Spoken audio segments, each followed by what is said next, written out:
back in a position of great optimism. And on that basis, Mr. Speaker, I commend this bill to the House. Thank you.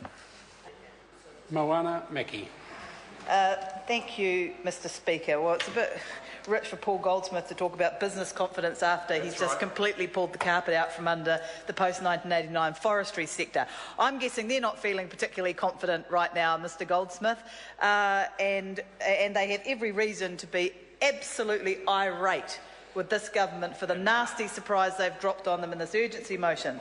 So, as my colleague Grant Robertson said, it's astounding that this bill is being done under urgency. I mean, if you look at the 35-cent savings that families are going to make from the abolition of fees on cheques, I mean, that's kind of up there with the tax on paperboys that they brought in a previous budget. It's just pathetic. It really is, and it does not need to be being progressed under urgency. Well, I'm sure every little bit helps. I don't think getting that 35 cents a year to families is going to be what makes or breaks the budget.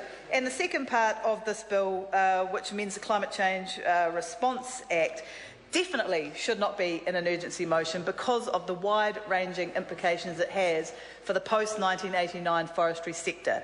A sector that wasn't consulted about these changes, a sector that didn't have the ability to come to a select committee and ask the national government why they hate the forestry sector so much. Why the Minister for Forestry is in the House. Go and talk to some of the sector, Minister Goodhue. You have, yeah, they love you, yeah. Especially after, why? Okay, here we go. Someone's actually responding. Why were they not consulted?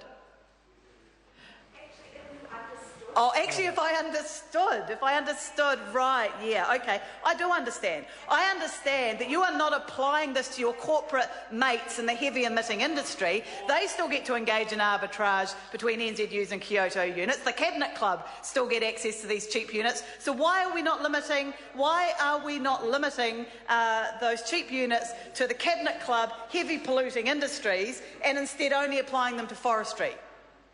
The Minister for Forestry is now ignoring me just as the Minister and the Chair did during the committee stage of this bill, because there is no good reason why you would not apply this across the board. And the great irony, of course, is that iwi, who are also going to be disproportionately impacted by this, and I'm very disappointed that the Māori Party voted for this part and voted down my amendment and Kennedy Graham's amendment, given that iwi are going to be disproportionately affected by this.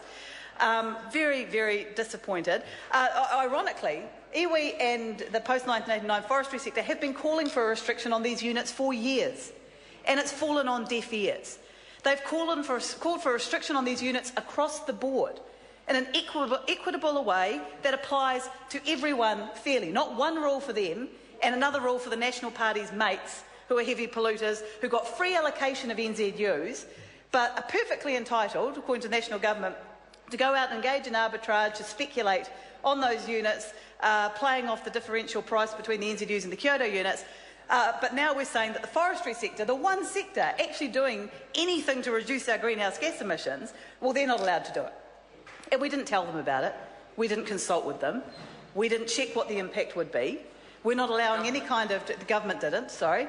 There's no transition period, no select committee process. It is an absolute outrage, and the Minister for Forestry should absolutely hang her head in shame. Because there are going to be people out there, and a lot of these are mum and dad foresters, a lot of people out there who have bought in ERUs, these cheap Kyoto units, because they know that they're going to deregister or harvest and they need to meet that obligation. They now can't do anything with them. Those ERUs are worthless. And they've paid good money for them. They've made investment decisions based on having those units and being able to surrender them to meet any deregistration obligations. How is that fair? To retrospectively completely remove the value of those units, and then they're going to have to go out and buy NZUs to replace them. And we could have simply said that from today, no more ERUs can land in the register for post-1989 forestry, and that would have taken away the complete unfair retrospective element of this bill. But what we should have done is what the forestry sector and iwi have been calling on for years, which is apply this across the board to everyone. And I look forward to the next National Speaker explaining how they can justify allowing these cheap units to be accessed by their mates in the Cabinet Club, the heavy emitters, whilst they are removing access to the one sector that got them out of a hole when it came to the first commitment period of Kyoto. We would have ended up with a financial liability at the end of the first commitment period of Kyoto had it not been for forestry offsetting our ever-increasing gross greenhouse gas emissions. Emissions kept going up. We were just lucky that there was enough forestry to mitigate it. And so how does the national government say thank you? By yet another attack on the forestry sector. It is absolutely outrageous. And if this is not about fiscal risk, because the fiscal risk to the government of foresters sitting on NZUs is estimated to be between $11 and $66 million. The fiscal risk to the government of all the other NZUs that are being sat on by the other sectors is $107 million. So why are we attacking the $11 million fiscal risk and leaving the $107 million fiscal risk? Well, the answer is because the government hates forestry and they like the heavy emitting industry. I mean, that's the simple answer. And the Minister referred to this as an unintended consequence. And I want to point out that this is absolutely not unintended, it is absolutely deliberate. For years we have been putting up SOPs in the House, bills in the ballot, calling on the government to restrict these cheap international units across the board, and those amendments have been voted down. The calls from the forestry sector, from iwi, have been ignored. They have allowed the carbon price to collapse. They have allowed a differential in price to open up between the NZUs and the Kyoto units, so about $3.20 for a NZU at the moment, about 35 cents for a Kyoto unit. That's the problem. That's what we should have a bill fixing. A bill to fix the carbon price, to reduce the differential between the international units and the New Zealand units, and this all goes away. And we don't end up hurting the one industry we are hugely reliant on in terms of our climate change response. So this isn't about re-registration at all, as the government has claimed. This isn't about the fact that foresters can go in, register, deregister, and then re-register again and get more NZUs and continue to speculate on the differential in that price.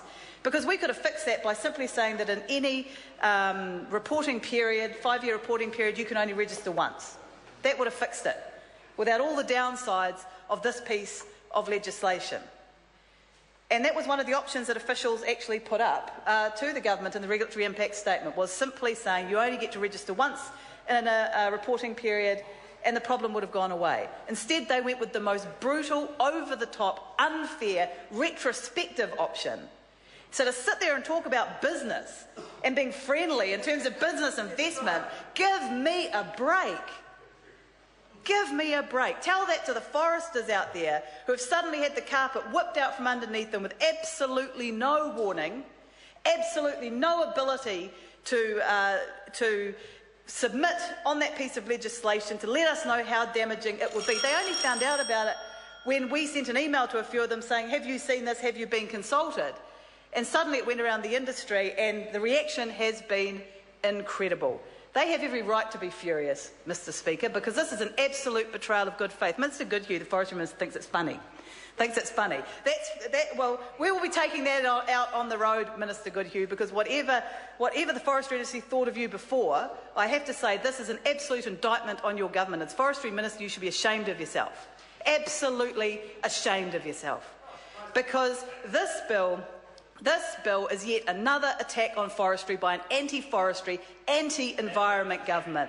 That's why we need a change of government on the 20th of September, so we can have a government that takes climate change seriously, that takes the environment seriously, that supports regional development in sectors like manufacturing and forestry, and doesn't continue to whip the carpet out from underneath them so that they can snuggle up to their cronies, their cabinet club mates, giving them favours, protecting them, shielding them, whilst all the time hurting one of the most important industries in this country, the forestry sector.